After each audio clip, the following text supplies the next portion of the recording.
A natural disaster is defined as a force of nature which rises and causes widespread damage to an area. They often result in the permanent disruption of people's lives. Disasters range from tsunamis and earthquakes to volcanoes and wildfires. In the Caribbean, however, we are primarily affected by droughts, landslides, flooding, and at this time of the year, hurricanes. Welcome to this episode of Jamaica Magazine. I'm Arroyo Eubanks. In the magazine today, we look at the major environmental problem that's facing the globe, climate change. Plus, the importance of environmental management and economic development is reviewed in Vision 2030 Jamaica, goal number 4. And later, bushfires and how we can prevent them. Stay with us. The magazine starts right now.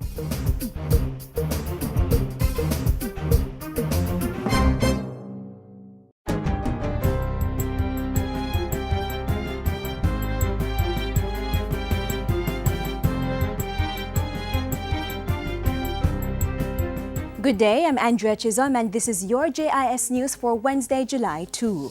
A national alcohol policy is being developed to address the harmful effects of its use on the health of Jamaica's population. Health Minister Dr. Fenton Ferguson made the announcement during his sectoral presentation Tuesday, saying the policy will bring about responsible use. Mr. Speaker, I'm referring to the type of drinking that is detrimental to health and has negative social consequence. So we're not talking about, Mr. Speaker, stopping persons from drinking, although that is the ideal. What we are talking about is irresponsible drinking. In preparing the policy, Minister Ferguson said various stakeholders would be consulted, including those in the alcohol industry. Business operators have until August 16 to become compliant with the 2013 Public Health Tobacco Control Regulation. The Health Ministry had put forward amendments to make the regulation's implementation easier. Those amendments were approved and gazetted in June. I am giving friendly advice for free to hoteliers, to club owners, to bar owners, and other businesses, that after this date, the 16th of August 2014, if you continue, you will be in for major consequences. Meanwhile, Minister Ferguson says Jamaica is moving ahead with implementation of the remaining obligation under the Framework Convention on Tobacco Control. He adds that a comprehensive tobacco control bill is to be established. As part of the requirements under the FCTC, the Ministry of Health will establish a national coordinating mechanism to systematically move the process forward. The Ministry of Science, Technology, Energy and Mining is organizing a boot camp to sharpen the business skills of inventors of technology solutions under the Youth Entrepreneurship Program Startup Jamaica. The camp will be held from September 8 to 12. Minister of State Julian Robinson says the boot camp will teach concepts such as business modeling, reading financial statements, and projecting cash flow. They'll be provided with assistance in establishing legal entities, because in exchange for the mentorship and support, they will have to give up an equity stake in their company. They'll be provided with guidance as to how to negotiate that equity stake. He adds that the boot camp, which will cater to some 40 teams, will give participants a chance to pitch their ideas to established entrepreneurs. We will also expose them by giving them an opportunity to pitch these ideas to CEOs who can give them constructive feedback on their ideas. Persons who want to participate in the boot camp in September are urged to monitor information being released by the Ministry of Science, Technology, Energy and Mining.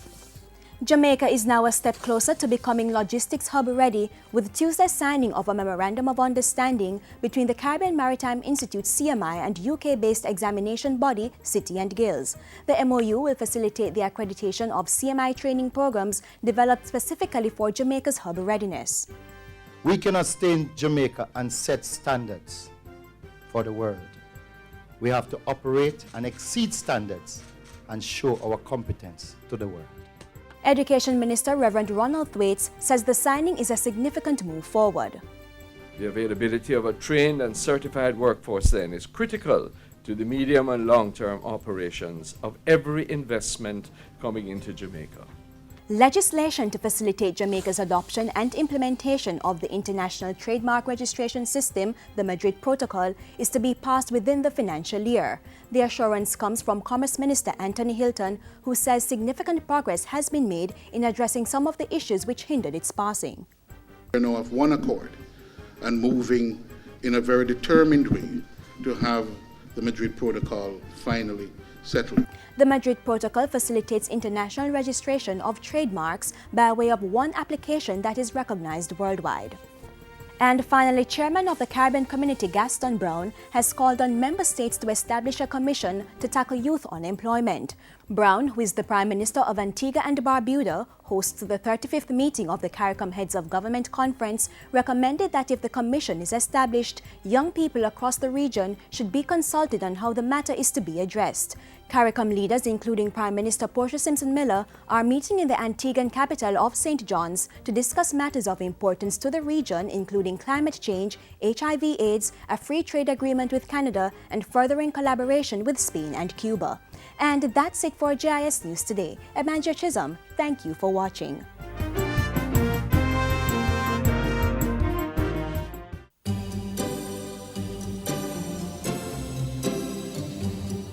It keeps our bodies working, our food nutritious, our living and working spaces clean, and our lives comfortable.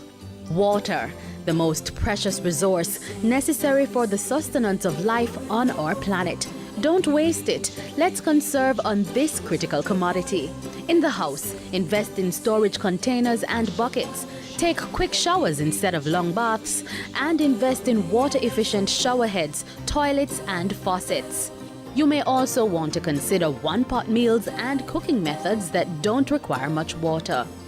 You could also wash fruits and vegetables in a bowl and reuse the water on your plants or grass. When cleaning dishes, fill both sinks and use one for washing and the other for rinsing. The leftover water can be used to wash off the concrete or asphalt in your yard. If you must wash your car at home, aim for once a fortnight and use a bucket to do the washing instead of running the hose. Don't delay. Start your water conservation practices today. Climate change is altering the face of natural disasters. This alteration will result in increased rainfall or extended drought periods and the increasing frequency and intensity of extreme weather events. The government has taken a proactive approach in addressing this problem by identifying environmental and climate change resilience as strategic priority number 6.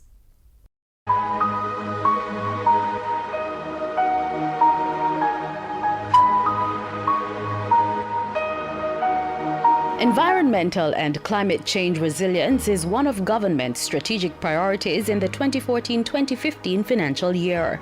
The administration sees this as a critical part of the formula to sustain Jamaica's social and economic growth and the broader Vision 2030 development plan. The Ministry of Water, Land, Environment and Climate Change is leading this charge. On the immediate agenda, the management of Jamaica's protected areas and watersheds, preserving our beach resources, air quality monitoring, maintaining and expanding the island's forest cover, and the promotion of orderly and sustainable development.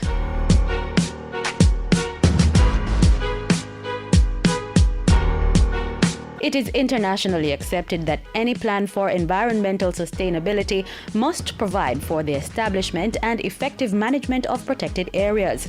That's why this financial year, Cabinet will be asked to approve a Protected Areas System Master Plan. This 4-year plan will ensure the effective management of our protected areas in order to sustain the ecosystem services that they provide, namely clean air and water purification, habitats for endemic species, preventing soil erosion as well as protecting against flood and hurricanes.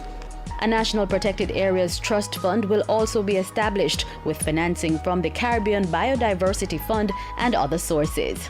This will support Jamaica's thrust to conserve 25% of the island's marine areas by the year 2020. So working on the promulgation Managed Resource Protected Area Regulation under the NRCA Act. These regulations govern different types of activities within protected areas, such as residential and commercial and conservation areas, to name a few. As part of the goal for environmental and climate change resilience, the lead ministry for these efforts is taking steps to protect the integrity of Jamaica's beaches and increase access to citizens. A comprehensive beach access and management policy is being developed. This will provide the public with physical access to the beach, foreshore, and the sea on a managed basis and increase opportunities for recreational use of the beach and coastal areas in an environmentally sound manner. It also aims to protect the traditional rights of fishermen to access the foreshore of the sea upon beaching of their vessels. The policy will be forwarded to Cabinet for approval as a green paper in this financial year and will be subject to public consultation. Work will meanwhile be advanced to construct breakwater structures of approximately 990 meters in Negril to reduce beach degradation and allow for natural growth of the beach over time. For 2014-2015 financial year, we will further expand the air quality monitoring program to Manchester and St. Catherine. This builds on last year's achievements when the number of monitoring sites was increased to 8. To further support that, the ministry is to advance discussions with Jamaica's international partners to procure a mobile air quality laboratory that will monitor greenhouse gases. This will increase the country's emergency response to air pollution incidents and allow for the prompt dissemination of information to our emergency response teams during major hazards. NEPA is also to finalize the draft motor vehicle emission standards for adoption into a regulatory framework. The implementation of this regulatory framework will allow the country to realize the testing of motor vehicle emission and regulate fleet emission. This will be supported by the implementation of a global fuel efficiency initiative looking at issues related to clean fuels and vehicle efficiency. Currently, about 8% of Jamaica is considered protected forests, but those are constantly under threat from forest raiders. I take this opportunity to make an appeal to all Jamaicans. Please stop raiding our forests. We must preserve what we have. And if you breach the regulations and chop down our forests, we are coming after you with the full force of the law. In fact, the fines will be increased for offenses committed against the Forest Act of 1996 and the 2001 forest regulations. At the same time, the ministry is encouraging Jamaicans to plant 500,000 trees this year.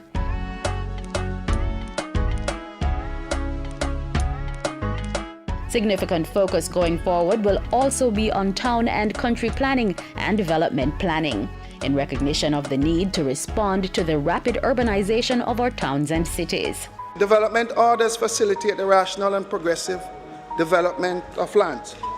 During the last financial year, our provisional development orders were promulgated for the Negril and Green Island, along with the parishes of Portland, Trelawney, and Manchester. Also, draft development orders for Kingston, St. Andrew, St. Catherine, excluding Portmore, Clarendon, and St. Thomas have also been completed and have been reviewed.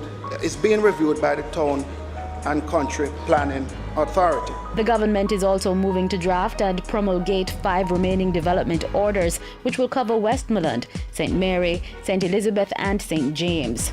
This would put the entire island for the first time under the control of the Town and Country Planning Act by 2017.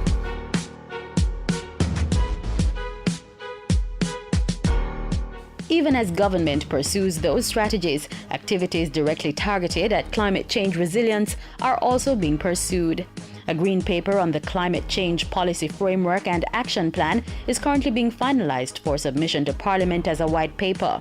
Several other deliverables are expected to be realized by the end of the financial year. Among them, the procurement and installation of 2 automatic weather stations to enhance the climate data collection by the Meteorological Service of Jamaica.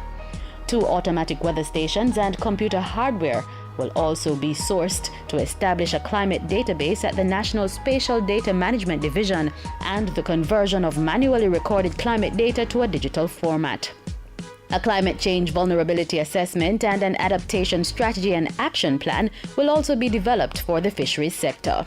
And through the recently established Climate Change Division and Climate Change Focal Point Network, a climate change action plan will be rolled out across the public sector and the wider society. In financial year 2014-2015, government is managing and advancing Jamaica's environmental agenda, building climate change resilience and setting the platform for sustainable growth and development.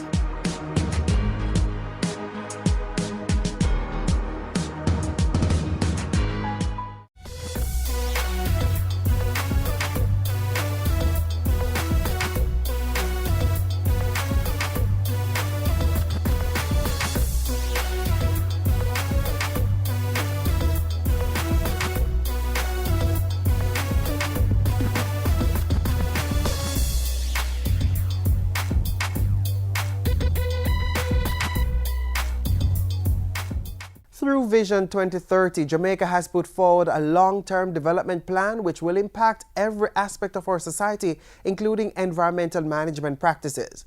Through this plan, economic development and environmental needs will be met with equality for present and future generations. Let's learn more now.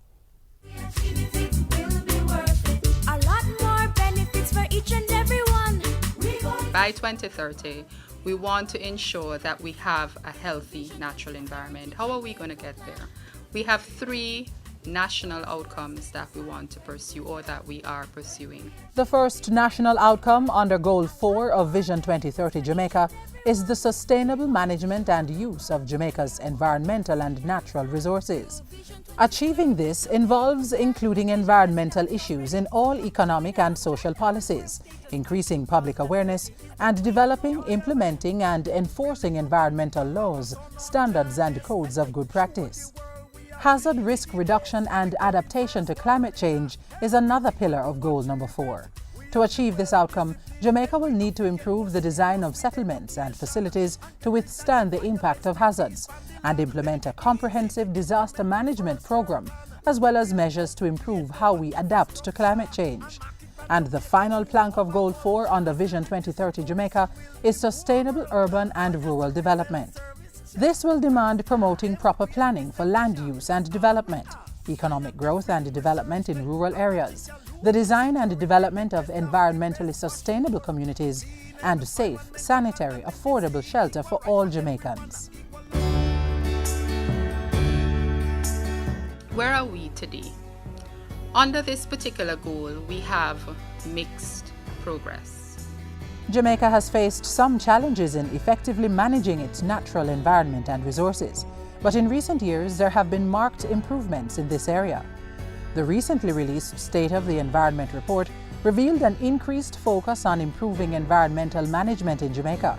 This has been achieved through the creation and enforcement of standards, policies and regulations, as well as heightened environmental monitoring and greater public awareness.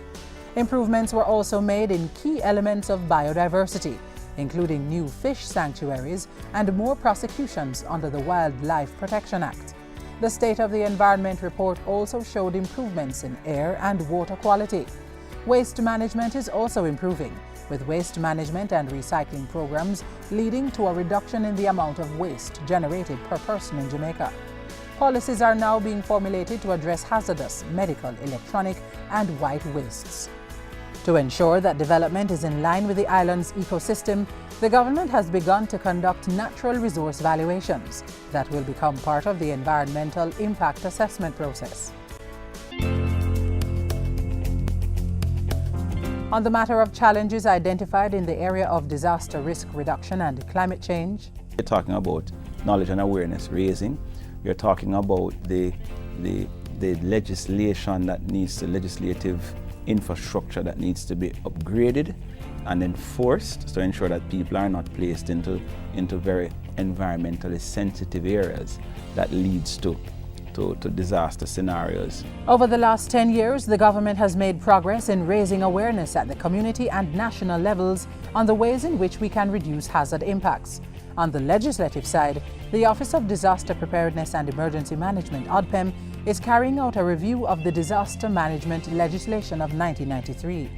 The new act is going to be more comprehensive and will reflect a greater relationship between the environment, planning, and hazards. So the NEPA acts, the environmental acts that are having to be looked at will certainly improve the whole spectrum of disaster risk management. Weaknesses in the physical and spatial planning system, poor land use practices, squatting and rural-urban drift are all being addressed to enhance Jamaica's sustainable urban and rural development prospects. Many changes are on the horizon. Vision 2030 Jamaica proposes to create a dynamic system of spatial planning that will effectively support urban and rural development towards economic prosperity for all parishes. The government's plan to really look at the local government reform process is a critical plank of addressing that urban-rural problem, so to speak. And so we have to get that right, because at the end of the day, the local authorities are really supposed to be that first point of managing the space, whether it is the urban space or the rural space, and really is to bring to board the whole nexus between environmental sustainability, disaster risk reduction, and sound development planning at the local level. Even as Goal 4 is being monitored, implemented and evaluated, the importance of the various government ministries, departments and agencies, as well as the private sector and civil society, are crucial to the success of Vision 2030 Jamaica. Remember, we all have to do our part in ensuring that Jamaica has a healthy natural environment. Let us protect the island's flora and fauna and manage natural hazards while keeping our surroundings clean and free from pollution, as we continue on our journey to make Jamaica the place of choice to live, work, raise families, and do business. It's for each and everyone. We're going to show the world we are more than see and stand. Through Vision 2030 Jamaica plan.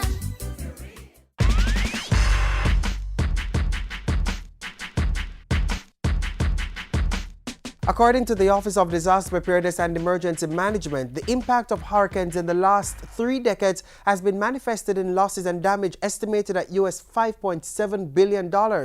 Approximately 79% of this amount consisted of direct damage to infrastructure and capital assets, while 48% consisted of damage to the social and production sectors, including tourism. And the indirect effect? Well, hurricanes impact on our gross domestic product. Think about it. After each natural disaster, resources earmarked for development projects are reallocated to address disaster relief and reconstruction, thereby retarding economic growth. To mitigate against the negative economic impact of disasters, the vulnerability of infrastructure to natural disasters must be reduced. For example, drains and curb and channels should be constructed when building road networks. Also, houses should never be built on steep slopes, riverbanks, or near gullies. As a long-term development strategy, budgetary allocation should be made for potential disasters. After all, they will happen, so we must try our very best to be prepared.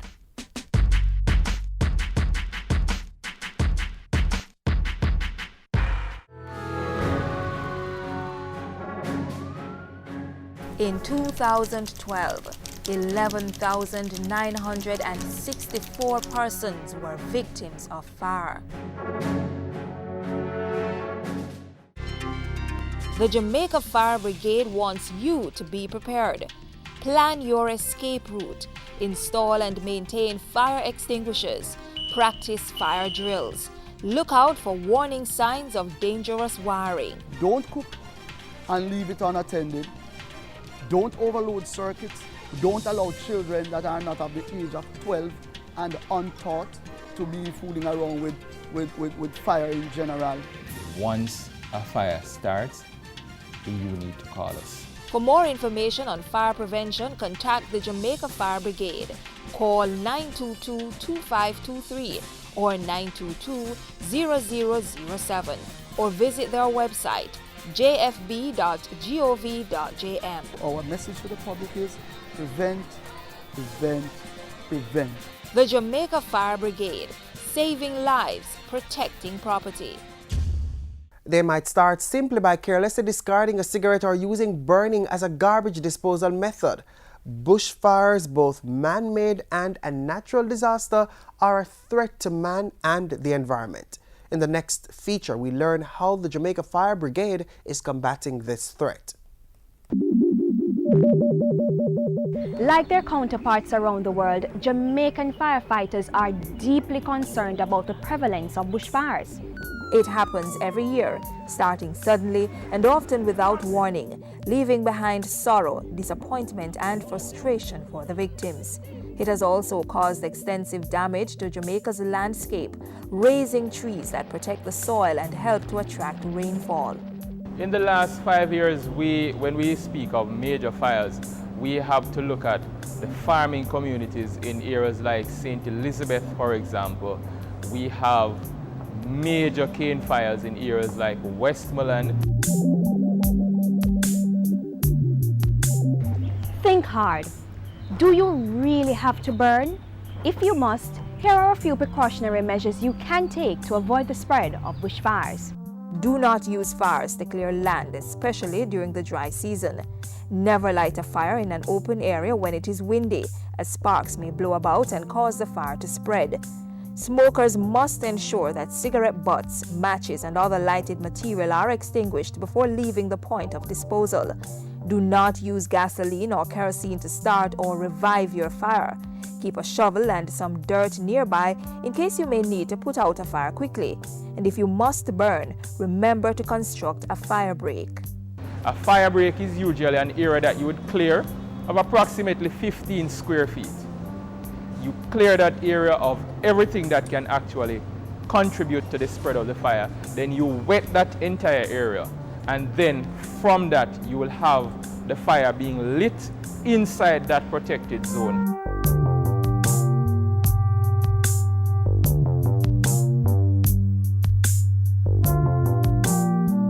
Your responsibility to us as citizens and firefighters is once you discover an outbreak of fire, however small, you call the Jamaica Fire Brigade.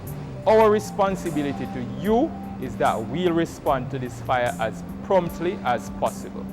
In doing their duty and asking you to do yours, firefighters are trying to avoid the destruction of valuable crops and plants, the reduction in soil fertility, and most importantly, the loss of human life or a range of health problems that can develop by just inhaling the smoke that rises from these fires. Remember, when you start a fire, it doesn't matter how small or the type of fire, you cannot be sure where this fire will actually lead to. So we always tell persons, think twice before you burn. And if you have to burn, make sure you take all the necessary precautions to ensure that the fire is contained. If you want to know more about preventing or reporting a fire, speak with someone at the Fire Prevention Unit of the Jamaica Fire Brigade. They are at 8 to 10 Ocean Boulevard in Kingston. The telephone number is 922-2523. Remember, to preserve the beauty of our country for this and future generations should be everybody's business. Don't light fires carelessly.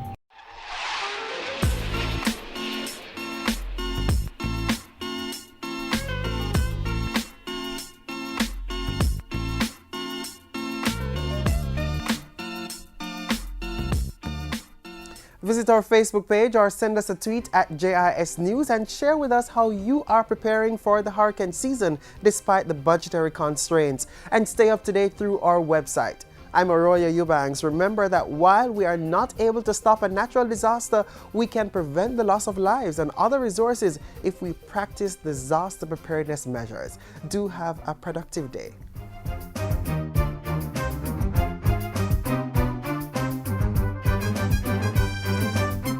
This has been a production of the Jamaica Information Service, the voice of Jamaica.